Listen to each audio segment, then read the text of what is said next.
abrange a compreensão de seus mais profundos ensinamentos. É dever de todos os espíritas estudar, meditar e orar, para compreender melhor o livro básico da doutrina dos espíritos, e com essa participação de Miramês o entendimento se tornará mais fácil, facultando aos irmãos uma assimilação mais rápida dos assuntos ali expostos. É a misericórdia divina se nos apresentando plena de amor. Quem já leu o livro dos Espíritos, por Allan Kardec, que passe a estudar. Quem já estudou, que o consulte de novo, e quem já consultou, que procure gravar mais seus ensinamentos, pois muito ainda temos que aprender para compreender as leis espirituais. Os benfeitores estão empenhados em escrever sobre todos os assuntos que dizem respeito à verdade. O homem está avançando e se aproxima da maturidade, devendo conhecer o que o espera no mundo espiritual. E a porta que conduz a esses conhecimentos para a libertação da criatura é a caridade. E essa caridade de que falamos todos os dias, copiando dos ensinamentos do Divino Mestre, é que nos salva de todas as prisões tramadas pela ignorância. Compete a todos os espíritos encarnados e desencarnados esforçarem-se para compreenderem para amar e amarem para se libertar das trevas. Os livros espíritas ajudam o leitor a crescer, a melhorar, e a obra codificada por Allan Kardec é a base, é o alicerce. Seguindo as linhas doutrinárias do codificador, jamais perderemos o caminho do entendimento que Jesus indicou para todos nós. O Filosofia Espírita Quinta, portador de luzes espirituais, prossegue o ideal de fazer mais conhecida a doutrina dos Espíritos, sob a égide de Jesus Cristo, nosso Mestre e Senhor. Quantos assuntos abordados, quantos assuntos ventilados, e é nesse correr de estudos que acumulamos mais entendimento, aumentando o nosso celeiro de valores imperecíveis. Estudando, compreendendo, divulgando e cultivando essas sementes, o semeador sairá a colher frutos que o bem se encarregará de devolver, enriquecidos pelo amor. A caridade está nos procurando por várias modalidades, e uma das mais sublimes é de ajudar ao próximo no que se refere ao esclarecimento, onde poderemos conhecer a verdade e mostrá-la àqueles que desejam se libertar. Quanto mais se escreve sobre as leis de Deus, quanto mais se estuda a doutrina dos Espíritos, quanto mais se fala da verdade da caridade, mais brilha o sol do entendimento, e a terra passará a ser um paraíso, passando de mundo de provações, como ensina o Evangelho, para mundo de regeneração, onde cada um vai sentir a necessidade de um resgate, para que a tranquilidade de consciência se apodere de si, como bênçãos de Deus e conquista de todos os esforços no campo da melhoria. Quem não procura a felicidade, todos a procuram, seja por instinto, por razão, ou por intuição, e ela existe. Façamos, pois, todos os esforços que requerem o amor e o progresso, para encontrarmos o céu verdadeiro, que se encontra dentro de nós. Este é mais um livro para meditação e estudo dos espíritas, ficando aqui a nossa gratidão pelo trabalho do nosso companheiro em Jesus, e que de sua inteligência abençoada possam verter mais obras, como gotas de luz para os corações sequiosos de paz. Bezerra, Belo Horizonte, 12 de março de 1985. Meditação. Estamos apresentando mais um livro do nosso companheiro Miramês da série Filosofia Espírita, conjunto de mensagens inspiradas em O Livro dos Espíritos, com comentários oportunos, capazes de despertar no leitor maior interesse pela pesquisa das obras do codificador. O Livro dos Espíritos é uma fonte de revelações que desceram do céu à terra, preparando os homens para maiores conhecimentos. É, pois, o vestíbulo, no mundo da matéria, para se ingressar no mundo espiritual. A doutrina dos espíritos prepara na Terra um ambiente que se assemelha aos mundos habitados por espíritos regenerados. Allan Kardec foi escolhido para coordenar essas instruções grandiosas, com várias finalidades, e a primeira delas é fazer reviver a doutrina do Cristo, como nasceu há quase 2000 anos. Os espíritas, como os discípulos, são os escolhidos pela maturidade, para entenderem e levarem à prática esses preceitos que libertam a alma das paixões do mundo. Escutamos hoje a voz do Cristo a ressoar em nossos corações, como falou a Paulo apóstolo: fale e não se cale.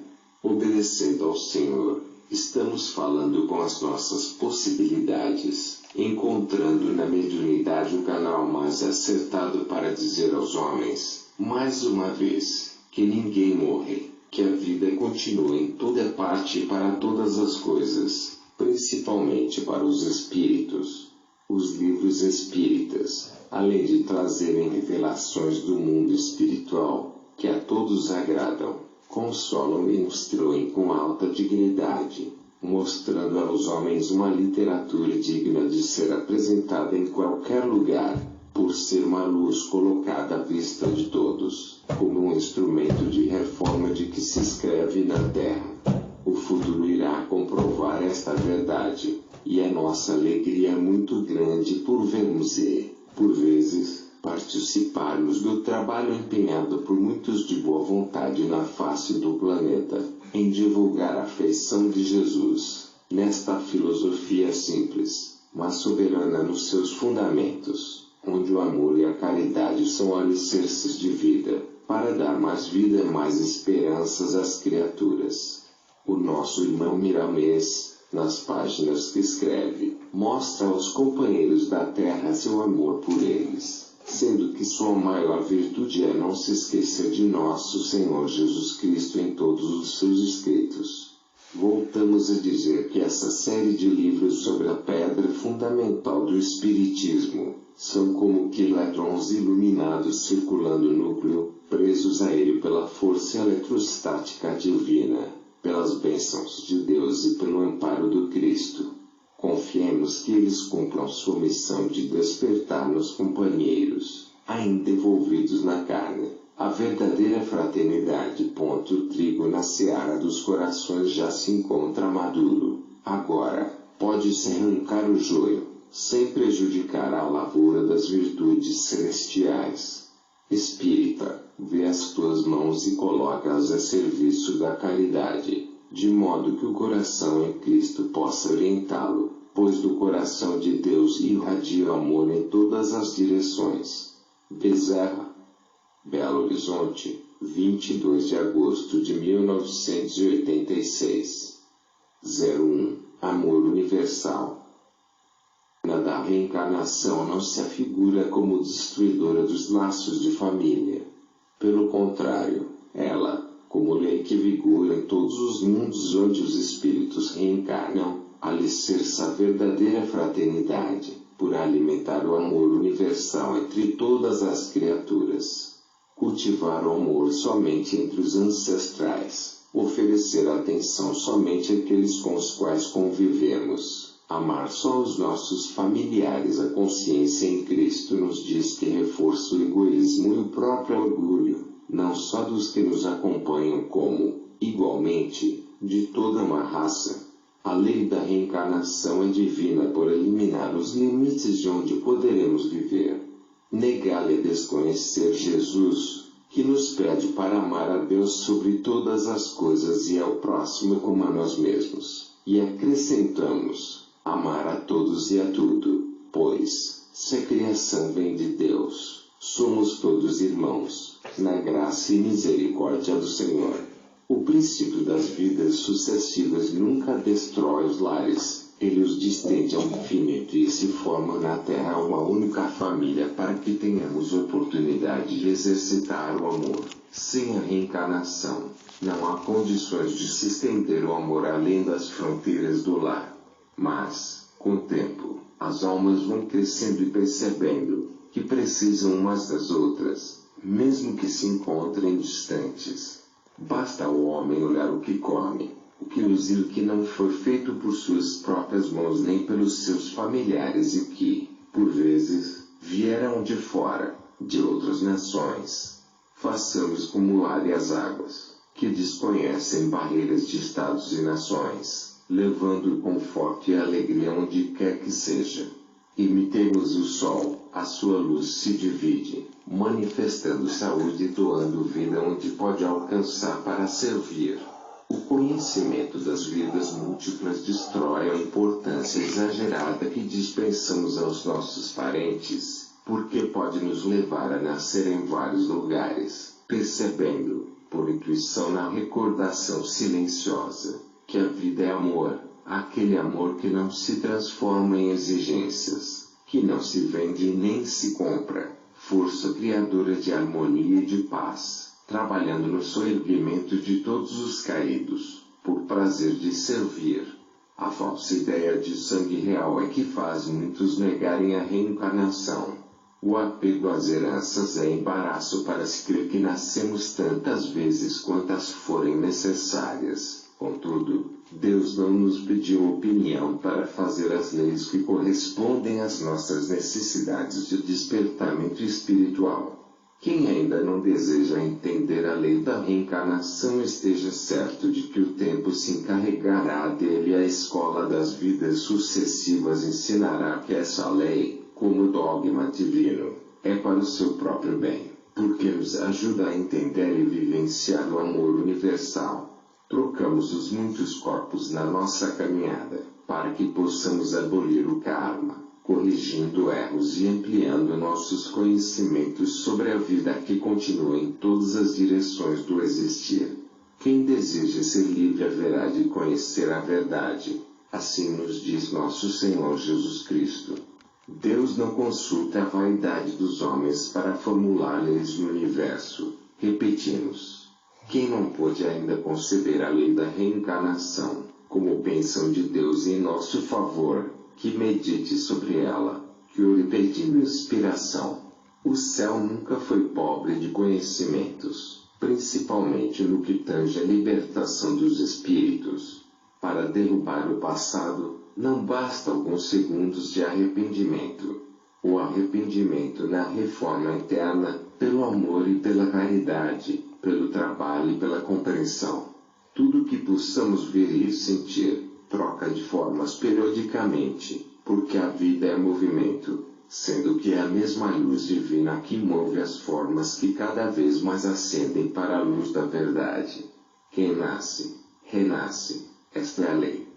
02. Culto aos ancestrais. Não estamos negando o culto àqueles que nos foram caros, que cooperaram no nosso retorno à carne para novas experiências. De forma alguma, quando nos lembrarmos deles, devemos acrescentar sempre gratidão e orar pelos avoendos, pedindo a Deus para os abençoar onde eles se encontrarem e, ainda mais, devemos cultivar o bem que eles plantaram, através das sementes de moralidade, de trabalho e de amor.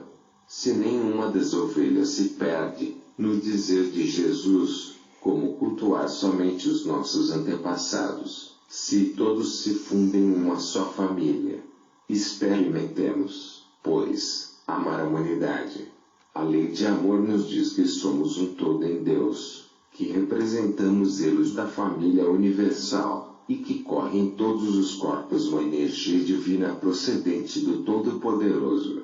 Setas e religiões espiritualistas existem cuja filosofia se baseia no culto aos ancestrais, cuja direção ou comando são passados de pai para filho, ou descendente mais próximo, na ilusão enganosa de que se pode ligar, parcimoniosamente, as coisas da divindade.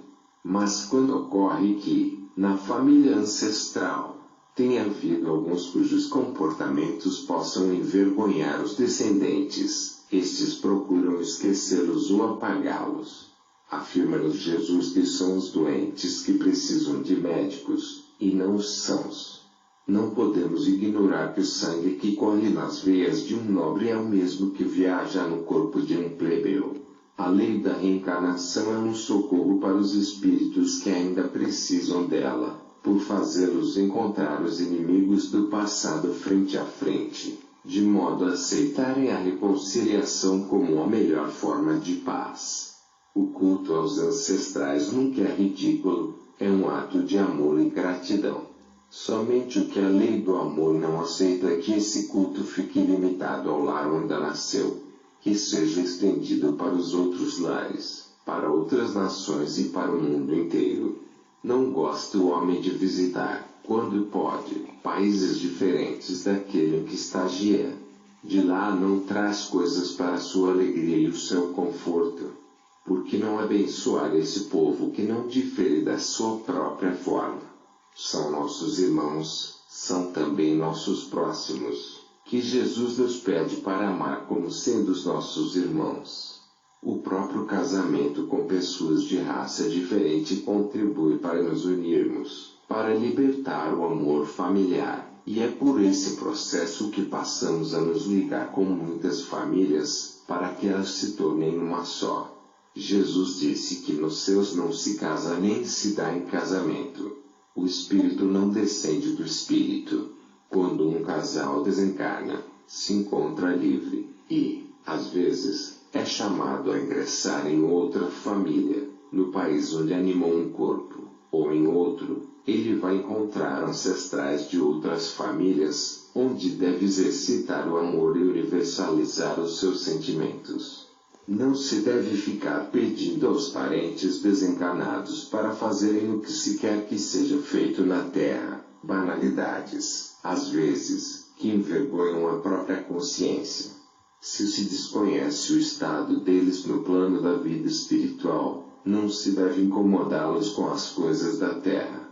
Eles, quando elevados, ficarão alegres quando seus familiares principiarem a abolir os erros, dissipando as trevas do seu mundo mental. Quando nosso amor quebrar as amarras do lar, dos parentes, e atingir os seres humanos sem distinção, pela caridade, respeitando o direito de todos, nos sentiremos felizes por sabermos que no futuro haverá um só rebanho e um só pastor, que é Jesus Cristo. Devemos, sim, cultuar os ancestrais, mas, de todos os povos, como sendo a nossa família, a família de Deus. 03. Heranças. A parecência física é uma realidade. São características que por vezes se herdam dos ancestrais, e nesse fio quase interminável, que se sucede na expansão familiar, aparecerão, juntamente com o físico, variadas enfermidades ou predisposições para tais. Se isso ocorre, não é que os descendentes pagam pelos avós, pais e tios, mas, por estarem envolvidos nos mesmos processos de evolução. Enquanto as faltas familiares se encontram envolvidos inúmeras pessoas. No entanto, a misericórdia divina é a divina mão que abençoa e deixa os recursos ao alcance das próprias mãos, para que sejam aliviadas as provas, desde quando o sofredor de hoje, que foi o que fez sofrer ontem, se arrepende e conserte a direção dos seus passos. Não há injustiça na contabilidade divina. Ninguém recebe o que não merece, mas, mesmo recebendo o que merece, Jesus se encontra lado a lado com o sofredor, com a sua presença incomparável a nos dizer: a paz seja convosco. Ele alivia o nosso fardo e nos admoesta: vai e não peques mais. Já comentamos alhuras que espírito não gera espírito, como nos ensina o livro dos Espíritos, obra inspirada e assistida por Jesus. Entretanto, pode acontecer que surjam, em família, semelhanças morais por afinidade de pendores, por simpatia dos grupos de almas em processo de ascensão. Desde quando os pais, ou mesmo avós, exercitem determinadas virtudes, a magnitude dessas irradiações pode atingir os descendentes que se encontram em princípio de maturidade, porque a lei nos garante que, em todos os esforços que fazemos para o bem, entramos em sintonia com esse bem, que é imortal na sua amplitude de vida. É bom que se saiba que a herança não